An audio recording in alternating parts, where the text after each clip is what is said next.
Hello, I'm Dana Stone, the Executive Director of the Indianapolis Chamber Orchestra, and I'm sitting down today with some of our soloists on our very special classical Christmas concerts.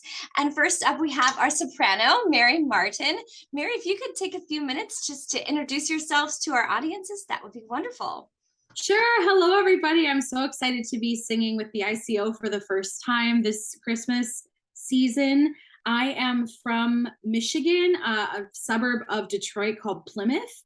I've lived there. I lived there for most of my life growing up. I went to the University of Michigan for my undergrad and my master's, go blue. And I lived in New York for a while. And then recently I've been working on my doctorate down at Indiana University. And even more recently, I am now part of the DePauw voice faculty, and this is my second year doing so. My name's Norman Shankle. I'm a tenor. I live in Maryland, just outside of Baltimore in the countryside. I've been a singer for a super long time. I went through the San Francisco Adler program, actually, young artist as an Adler, 2 years, and I lived overseas for quite a long time. I'm Mitzi Westra, and I live here in Indianapolis. I teach at University of Indianapolis, teach voice and a little bit of the theory. And I have been here for a lot of years, over 20. And I've sung with ICO several times over the past, particularly the December concerts. Have done the whole Messiah with them at least 3 times that I can remember, maybe more. And always enjoy it. It's great fun. We had such a long tradition of presenting the Messiah, but there are so many opportunities to hear Messiah in this area, and there is so much available gorgeous music for chamber orchestra that is, innately and intimately tied to Christmas time that we don't ever perform, that is just hidden because there is a masterwork, in the Messiah. So it takes all of the energy and the power away from these other amazing pieces. So I think our audiences really are going to discover a whole lot of beautiful and meaningful music that, while it's not often heard, they're just going to love. So speaking of that, actually last year we kind of started to kind of ease into some not newer, we're talking about Baroque music, some different pieces with the Bach Christmas Cantata, and then this year with Cantata number 110. So speaking with the other soloists, neither of them have sung that Bach Cantata before. Have you? No, I have not, and I love it. Well, pretty much, if you put Bach in front of me, I'm just gonna say this is my favorite. I am a big Bach fan. I hadn't sung this before, and I absolutely just did some listening when I heard that we were doing it, and just absolutely loved it immediately. Mm-hmm. And I think of a lot of different Christmas things. I think this is just the title is joyful, and I think that's the thing that I think is sometimes hard to remember when you're in the middle of the Christmas rush and you're running 9,000 directions at once, but our mouth is full of laughter. I think that's a great way to look at Christmas, that it's supposed to be a joyful experience, and there's been so much attached to it that we forget the first meaning of it. Mm-hmm. I have never sung the Bach Cantata before. I've done a little bit of Bach. Did not know this one. But I like it. I always feel like, for Bach things, I have never done one that I've known. And I know that sounds weird, but I knew some from like a long time ago when I was much younger. Those I've never performed. It seems like every chance I get, it's something new to me. He composed so much. He did compose so much, but I love it so much. I always feel, as soon as I hear it, I'm like, God, I love this. And why do I not hear more of these? Kind of, actually. I'm a huge Bach fan. I really like it. Bach wedding cantata played at my wedding. Did you really? Bach was like one of those pivotal composers for me as a singer. It was just like something clicked with his cantatas, and I was like, oh, this is how it works. Yeah. So Bach has a special place in my heart. Okay, So well, I know good. what you mean. I mean, I really like this one, and I like the music, and I feel like when I hear things like this cantata, I'm happy to hear all of it, beginning to end. Mm. And I can certainly think of some things I've done where there are pieces and maybe even large swaths of things where I'm like, oh, I really like this. And then also times when my mind starts to wander and I don't love it as much. But what I like about this is I like it all. Yeah. I like it from beginning to end. I think it's challenging, and I like the preciseness of it. I don't know how many Messiahs I've done. A trillion? Really? Hundreds? Hundreds, surely. Yes. And I do love the Messiah, actually. And I love Handel, and I love period music.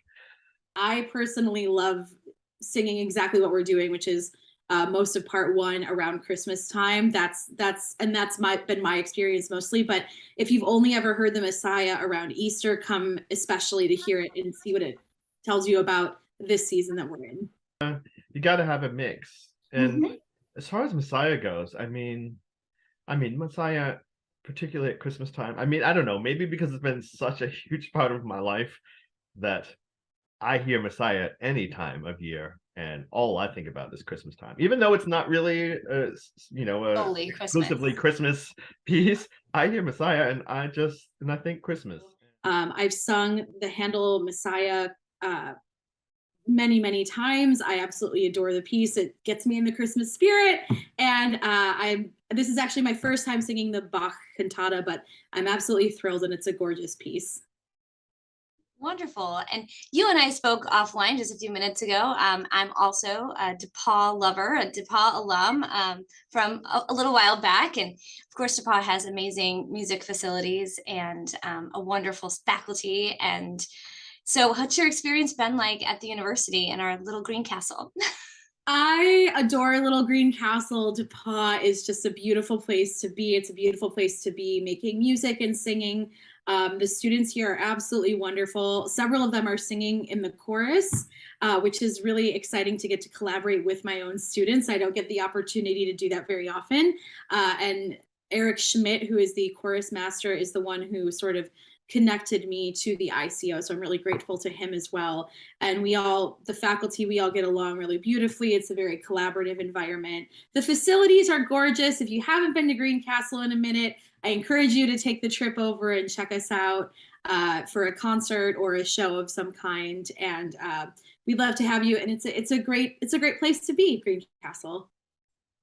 I agree. I haven't been to see anything at the Performing Arts facility in a while, so I need to do that again soon.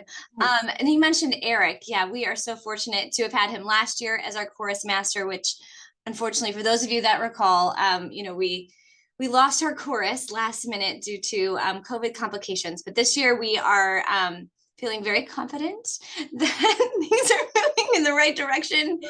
We are being as safe as possible. And, Eric's done wonderful work with the chorus, which, I mean, they're all professional singers. And although we do have a handful of university level singers, these people are just a couple of years away from being at that level. They're all fabulous. All of the students that he has chosen are absolutely fabulous. I have only heard wonderful things about the way that he's working with them and the sounds that are coming from the chorus. And I know last night was, I say last night, just recently, this week they had their, the final run through, and then they'll work with the orchestra tomorrow and Friday.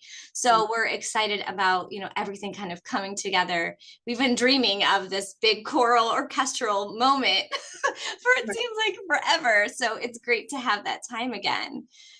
Absolutely. There's something really magical when all the forces combine and we really get the power of the voice with all of the instruments in the orchestra. It's going to be a very special concert. But of course, we always do still finish with the Hallelujah chorus, which Absolutely. is the finale of the second part. I don't know anyone that could do the first part without doing the Hallelujah chorus. No way. You got to do the Hallelujah chorus. Absolutely. Is there anything more magical than that music? I mean, it just screams Christmas time, even though it's technically part of the Easter portion. Right. Well, we don't have to dwell on it. You know? No, we don't. I mean, I don't know how many people even realize that, because it's so innately connected to what we hear this time of year, whether if that's what Handel intended or not. So I know for some people, hearing the whole Messiah is like their Christmas tradition. And I totally understand that. And I think they're, again, just allowing room for some new things to come into the tradition, not necessarily replacing, but like I say, I just love this idea of taking a nugget of the Messiah that is about the Christmas and adding in some other things. And people are going to find that there's some stunningly gorgeous music out there that is also very, very appropriate to this season. yeah, we're so excited to have you back, and Thank you. a lovely concert set aside for everyone on Sunday, December 11th, 7:30 p.m. at Indiana Landmarks. We will be selling tickets at the door, and you can also purchase them online in advance at icomusic.org, or you can give us a call at 317-940-9607. We look forward to seeing you soon. Same to you, Mitzi. All right. Good to see you. Thank you. Yes. All right.